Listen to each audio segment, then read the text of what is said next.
Kids, we're back. It's Jim Lowenstern. It's the eXponential Files. Like us all over the place on social media. Listen to our podcasts all over the place. You found us today, so you know how to do it next week. Every Friday around 2 o'clock, we're doing this behind the scenes, and usually within a day, it's up on the screen.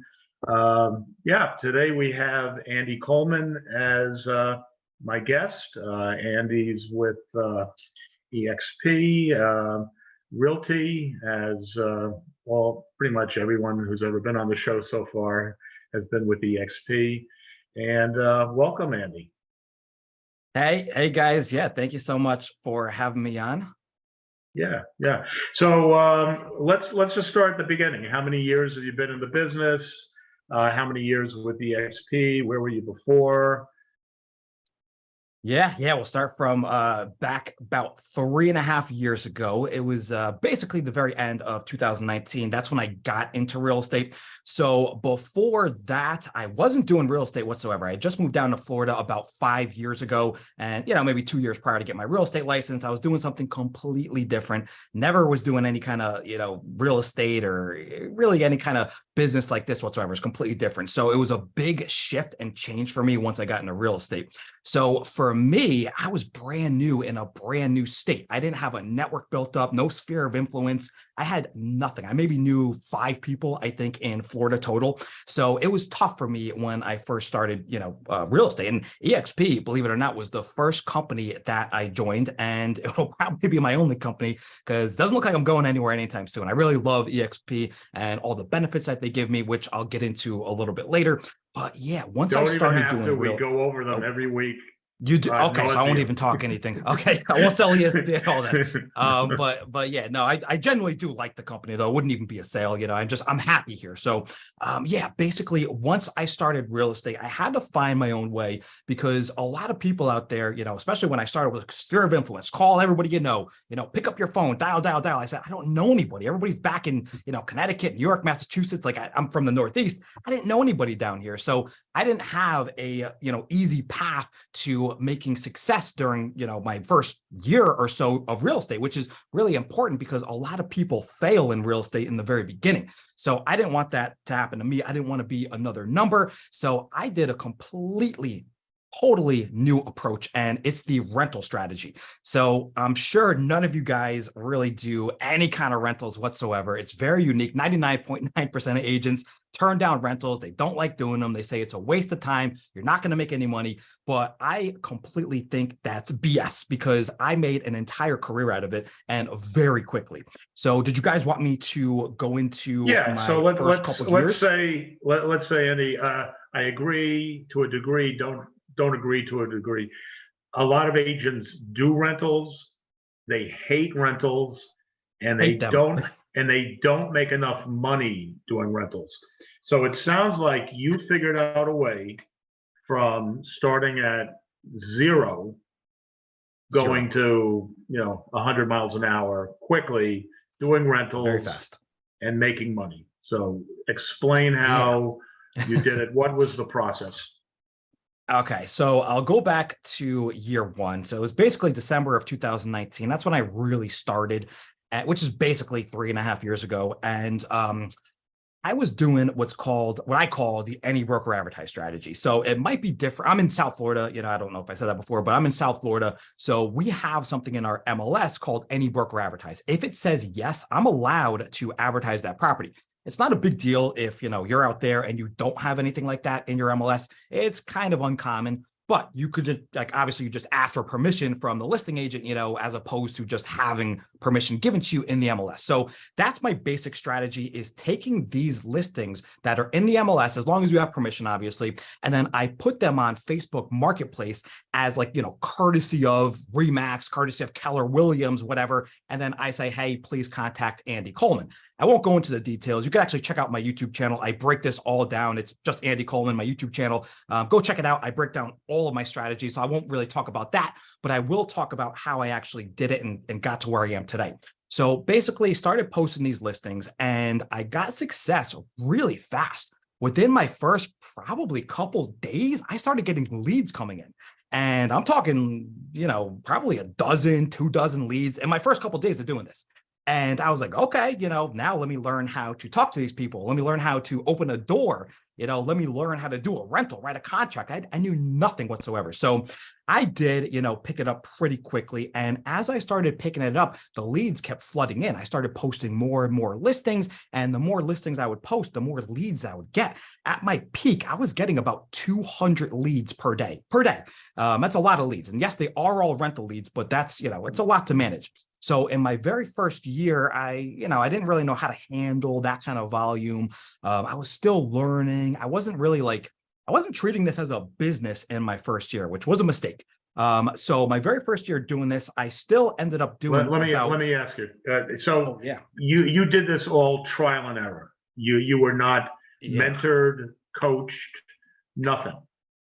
No. I had one. Do you guys know Paul Saperstein?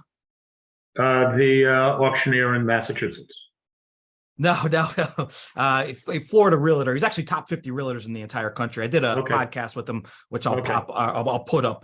But yeah, he basically helped me, in the beginning a little bit. My buddy Darren helped me in the beginning. But nobody was doing rentals though. So I created the strategy. They helped me do how to do a showing, how to write a contract, that kind of stuff. But no, the whole rental strategy, I literally just trialed and errored, and I created it from scratch. And these rentals that you were posting, were they easy access through a lockbox and vacant, or did you have to schedule it with the listing agent? Oh yeah, I got to show everything. So I don't know, where are you guys again? What state are you guys in? Well, actually, in the Boston area, but I actually started in Palm Beach. Palm Beach, Florida was, and I still have my license in Florida. We were the opposite, because I came from the Northeast, moved here, I know, and you moved out of here. I know. So yeah, we have to go and do a showing. Obviously, if the listing agent needs to be there, they need to be there. But typically, I always had to be at my showings. I have a completely different strategy now, which I'll get into in a little bit, where I don't do showings anymore. First, I'll get into that in a little bit. But yeah, in the very beginning, I was doing a tremendous amount of showings. I would try to put these listings up, try to get it rented out. And then, if let's say I had 20 people reach out to me for, 10, 15 different listings, I figured out very early on, the best strategy was to actually set them up on my MLS, capture their data, their email, their phone number, all that good stuff, and then get them set up on my MLS. So this way I can show them other properties. I was going into a very crazy market, because I don't know if you guys remember, but back in the beginning of 2020, the whole pandemic thing hit. And down here in South Florida, everybody started moving here from California, Massachusetts, New York, Canada, everybody, from the whole entire country was moving down to Florida. So I had an influx, literally about 950 people per day were moving down to my area. So, trying to accommodate all of these people and get them into places was very difficult. Trying to get an offer accepted in the beginning of 2020, or actually 2021, got really nuts. But towards the end of 2020, it was tough. There was sometimes 10, 15, 20 offers for a property. 2021, I think the most I saw like 30 or 40 or 50 offers for a property. So it got really, really tough trying to get these people accepted. So I figured out, hey, let me get them set up on my MLS instead of trying to go for that, one particular property. Let me try to show them multiple properties so they have some options. This way, we could see 3, 4, 5 properties, 6 properties, and they get accepted to maybe 1 or 2 of them. And then, they choose their favorite. So that's the strategy I ended up sticking with, was capturing their data and trying to show them other properties. If I got that initial, listing rented, that's fantastic. And I love doing that, but that was not always the case because of competition. So my very first year, I did about 50 deals, 50 to 60 deals. I can't remember exactly. 5 of those were house sales, and the other 50 or so were rental deals. My average commission, though, in my first year was very low. It was about $800-900 per deal, not including the sales, of course. But yeah, so I made about $80,000 in commission. I was very close to capping and iconing. I think I just missed capping by maybe $79,000. But it didn't matter because it was towards the end of the year. But it was my second year. That's when things really changed. $80,000 for a first-year realtor is pretty solid. I'm led to believe that a first-year realtor makes around, I don't know, it's like $25,000 on average. So, me doing triple that it's pretty good. But I wasn't really taking it that serious in my first year. I was probably only doing about 6 hours, maybe, 7 or 8 per day. I was taking off the weekends. I was turning my phone off at 5 o'clock at night. I wasn't really treating this as like a full-time business. I was half in, half out. And what did you do before real estate? I was actually doing a completely different industry. I can get into it a little bit later, but it had nothing to do with real estate whatsoever. I was actually trying to open up a company in Massachusetts, believe it or not, for cannabis, a recreational cannabis license. So it's completely different. I can get into that later. That explains it. Yeah, completely different from real estate. So yeah, I mean, that was a fun time though. But yeah. So anyways. In my first year, things were going good and I was getting a taste of having a little bit of money coming in. So my second year, I had this moment, actually, it was crazy. I'll never forget this for the rest of my life. I was in the shower with my girlfriend and she was looking at me and she was like, listen, I don't like that you're, sitting at the pool at 2 o'clock in the afternoon. Cause at this time, remember in my very first year, I wasn't really, fully committed to real estate. She was like, I don't like that you're playing video games, at 1 o'clock. And I don't like that you're waking up at 11 a.m. She didn't like that. So she was like, I want you to make more money than me. And then first thing that pops off in my head, oh, she a gold digger? We had just started dating. And no, that couldn't be further from the truth. She just wanted me to apply myself. She saw all of my potential and she saw that I was wasting it. Even though I did about 80,000 in, commission, she was doing way more than that in her business. She's an entrepreneur as well. So she wanted me to do better than her, or at least try, at least put in the same amount of effort that she was putting in. So everything clicked at that moment. I was like, you know what? She's right. I'm squandering away my time right now. I'm wasting, my potential. And I was about 32-ish years old at this time. And I was like, okay, let me listen to her and let me actually try to apply myself and see where it takes me.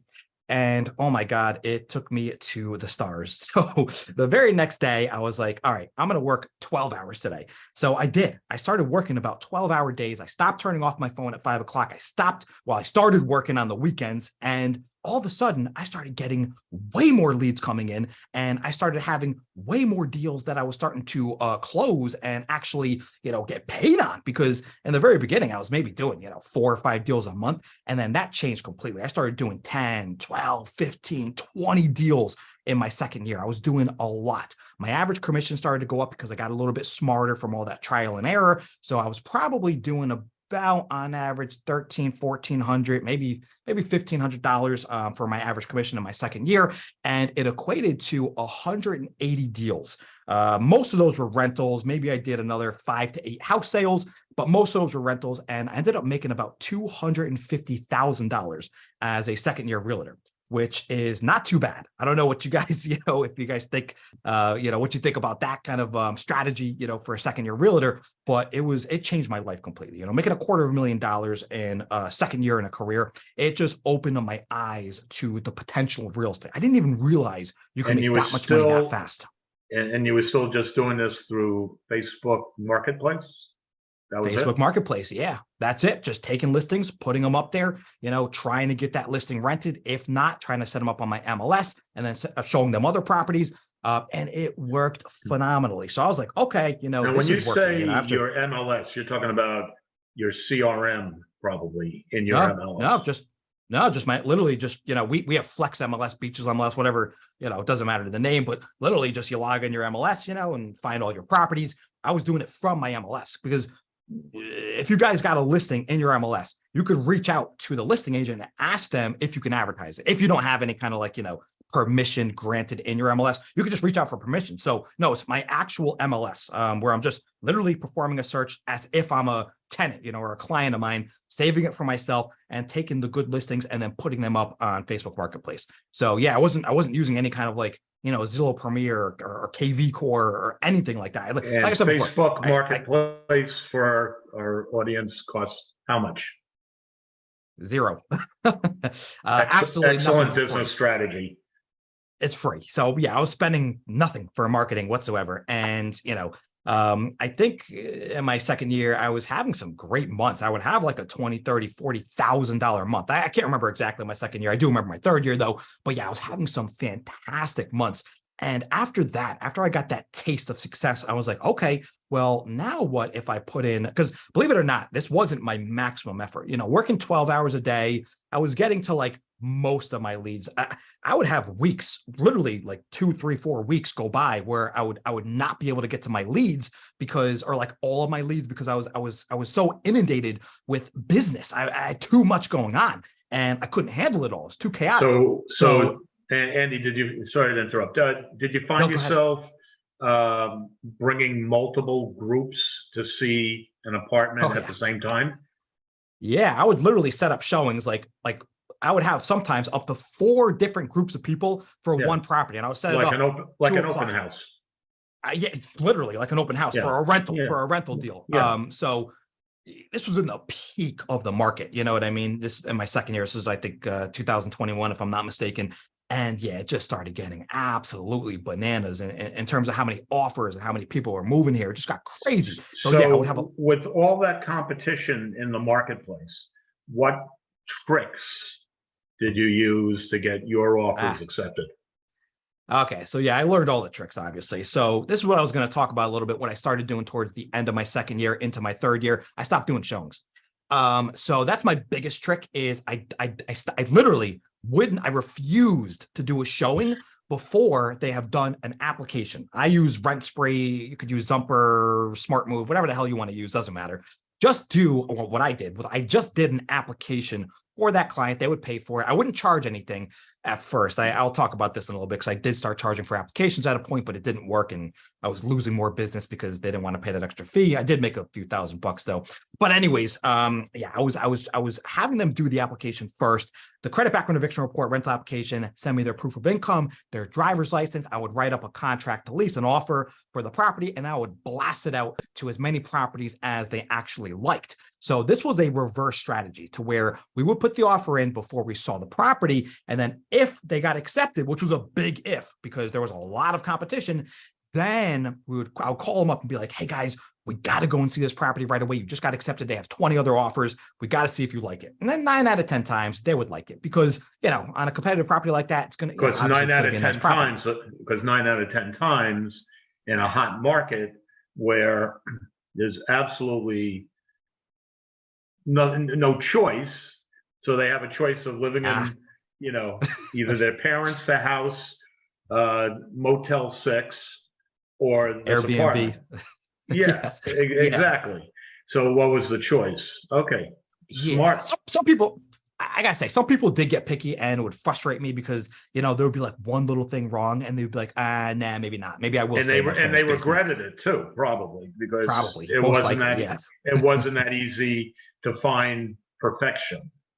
Right? No, it really wasn't. So, you know, as the market started picking up, people realized that in their budget. Exactly. And some people would have to increase their budget because at this time, the prices were skyrocketing. You know, like I'm not even exaggerating. They basically almost doubled in price. You know, the average 3-bedroom, 2-bath would probably cost around $2,200 when I first got down here, you know, 3.5 years ago. And nowadays it's like $3,000. Like you're pushing at least $3,000, you know, for an average 3-bedroom, 2-bath in South Florida. So the prices went way up, you know. I mean, the cost of living went way up. So it had you know, especially for my commission, that started going up as well. You know, I was getting more leads coming in. I was getting more clients that wanted to be here. I'm just going back in my memory. When I leased property in Palm Beach, it was 10% of the rental paid by the landlord. Oh, I didn't talk about that. Good. So great question. Basically, if it's what you said, like a 10%, that would be 10% of the full year, which would be split 5 and 5 for each side. That's semi-average, but the real average is half a month's rent, which is 4.16% of the total. So half a month's rent's the average. Yeah. The landlord's paying that. So I know it's different in Massachusetts, right? The tenant pays that. Mostly the tenant. Exactly. Except with commercial. Yeah. Okay. So yeah, because I have a buddy that I taught to do that in Massachusetts, doing very well right now, by the way. So it works in Massachusetts too.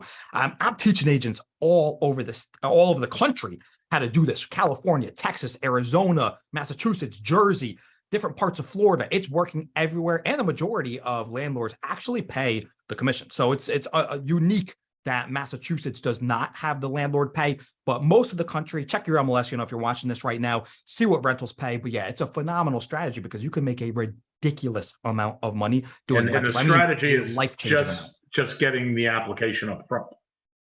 Well, so depending on your market, depending on your market. So like I said, I didn't do that for the first like year and a half, 2 years or so. That's like kind of relatively new, just because of competition. I figured, I was wasting so much time doing these showings where they wouldn't get accepted. I was like, okay, so let me use my brain here and figure out what's a better way to do this. And it was, not putting in or I not seeing love the it. property first before. But here's the thing though, you got to be careful doing this because some of these listing agents will get really mad at you, if they ended up saying, if they say no, imagine this. The listing agent accepts the offer. They turn down 10 other offers. You go and see the property. And then the client, the tenant says, no, I don't want it. Then you got to go back to the listing agent and be like, hey, sorry, we changed our mind. They're going to get kind of mad at you. So you got to be careful doing this. There's a way to really navigate around, putting in offers first. And so you got to really, I always say you got to perfect your strategy first, become an expert and a master in Well, rentals first. And then you just lower the expectations up front. You say, I have a full application here. Take a look at it. yeah, Would you accept them? We'll come run over and take a look at it right now. Just don't. Nothing's a sure thing. Everyone in real estate exactly. who's been doing this for more than a year, I should say more than a week, knows that there's no such thing as a sure thing. Yeah, I've lost so many deals. I mean, Sure. it's just, but the great part about rentals is, so listen, if you have a $500,000 house where you're making a 3% commission, what's that, 15 grand or something like that? Imagine you lose that deal, and that's the only deal you have in your pipeline for that month or 2 months. That hurts. Losing that 15 grand hurts. But if you lose a rental deal, you're losing 1,500, 2,000 bucks, 2,500 bucks. It doesn't hurt that much. Yeah, it pisses you off and everything. Obviously, you don't So like losing a deal. You just wasted your time. Yeah. So Andy, it sounds like this strategy was working mostly on the tenant side, not the listing side. Yeah. Have you shifted to the listing side? No. So believe it or not, I've only had a handful, maybe a dozen listings or something. I haven't had that many listings, compared to I've done over 550 deals. And only a dozen of those have been listings. So I believe it or not, I got really good at actually getting these listings rented very fast or sold very fast. If I had a for sale listing, I'm a perfectionist. So whatever I do, I'm going to perfect my strategy. So yeah, I did figure out a way to get listings, rented or sold extremely quickly. I have a very good strategy and process and method for that. But no, most of mine, 99% of my deals are from the tenant side. I haven't even explored doing any kind of advertising for listings. In my mind, what about your tenants? What's your follow up with your tenants? Because they all will be buying condos and houses very soon. exactly. So that's what I was going to get into. My mind is, hey, let me do a 10-year plan, 5-year plan, 10-year plan where renters turn into buyers and buyers turn into sellers. So that's the big thing. So about 3 to 5 years into your, rental career, you can call it, your renters will start turning into buyers. And I'm experiencing that now because it's been about 3 years. So I keep in contact with them. I use, Constant Contact. You use KV Core, MailChimp, whatever the hell you want to use, doesn't matter. Just send out a weekly email and you could basically set them up on a campaign that, just keeps yourself top of mind. Doesn't matter what the hell you send them in your email. It could be anything from, top 10 favorite restaurants in South Florida, whatever the heck you want to send them, market updates. Just make sure you're top of mind. So this way, all of your renters will remember about you and then they'll reach out to you when they want to buy. I don't know what my conversion rate's going to be, but imagine this. I have 550 renters I've done over the past 3 years. All of a sudden now the market switches to a buyer's market. Maybe I get 5%, maybe 10%, maybe more. Even if I get 10%, that's 10% of 550 renters. That's a lot of sales coming in every single year. That's over $500,000 in potential sales that I'm going to get just from my renters. And I could still do my rental strategy as well. So I was going to get into actually my 3rd year. This is when things really took off, when I started working 16 hours a day, because once I did that and got to all of my leads and actually put maximum 100% effort into real estate. I'm talking, I would wake up at, 9 o'clock in the morning and I would work till 2 o'clock in the morning. I was just a machine working nonstop. I don't advise this because I did burn out and I could talk about that, but I made $510,000 in net commission, take home commission in my 3rd year of real estate. So after my 2nd year, I started making about $42,000 every single month, like clockwork. I would have months, a little bit lower in the very beginning because I got burnt out and I could explain that. But I had my best month, I think, was around $70,000 in commission from doing rentals. It was absolutely bananas. And believe it or not, I ended up getting a $20,000 rental. So, we get half a month's rent commission for that. So it was a $10,000 commission. Plus I did a $15,000 house sale, commission at that point. And then I did another, 20, 25, 30 rentals that month, on average $2,000 commission. So I brought in over $70,000 in commission from doing rentals after my second year of real estate. So this rental strategy, it works so well. And it really depends on how much you apply yourself. Like I said, I wasn't working that much using the same strategy in the beginning, 80 grand, started working a little bit more, second year, 250 grand, and then full force, third year, $500,000. So what are you doing at 2:00 in the morning in the business? I'm writing offers. I'm putting offers in. I'm not even exaggerating. At the peak of it, I was putting in, I still do, but at the peak of it, I was putting in about 30 to 40 offers per day, 30 to 40 contracts to lease per day. It's a little bit different. It's not like an as-is contract for a sale. This is a contract to lease. It's just a 3-page little thing. I have a whole strategy. I'm very efficient. So you have to do all of this business. You got to be efficient. You got to have your processes down, your systems down. You got to make sure that everything is very quick. If you can shave off 5 seconds from a task, and you're doing 10, 20, 30 different tasks, it adds up to a tremendous amount of savings, copy and paste, clipboards, scripts, dialogues. I mean, whatever you want to call it, being efficient, that's what really helped me to do this. Clearly, you're a machine. So your girlfriend's happier. You don't get to spend any time at the pool. And it's very simple. It's Facebook Marketplace to market the properties. Now you've got the leads coming in. You can do multiple showings at a time. You said now you don't even do the showings. Oh, you take the applications first, and then you do the showing after they've been accepted. Exactly. So anything else in the hack department? Yes. There's a ton. I could literally talk for hours, but okay. So something that just comes to mind, 2 things. So one is putting the offers in. And I'm going to probably make a video on this. And like I said, go to my YouTube channel. I literally break this all down. So check that out. It's just Andy Coleman. So basically one hack is over asking price, double security, extra months of rent up front. So if you do these little things, especially when it's competitive, let's say the property costs $3,000 and you put an offer in for $3,200 or $3,100, or you do favorable terms, like you move them in a little bit quicker. So maybe the other offers are August 1st, but you do July 1st, maybe instead of first, last, and security, you do first, last, double security, or first, last, security plus 3 more months on top of that, plus doing over asking price, plus moving in quicker. I mean, there's so many little things and tips and tricks if all this stuff is legal.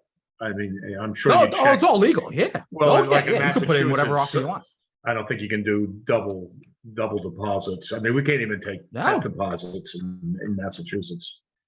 You can't do a pet. Wow. I don't think so. I think the maximum is 1 month. Well, consumer protection. We're a blue state. Oh yeah, well, yeah. Florida over here. In Massachusetts, if a tenant doesn't pay the rent, they don't pay the rent. That's the end of it. Yeah, down here, you're out of here in 30 days.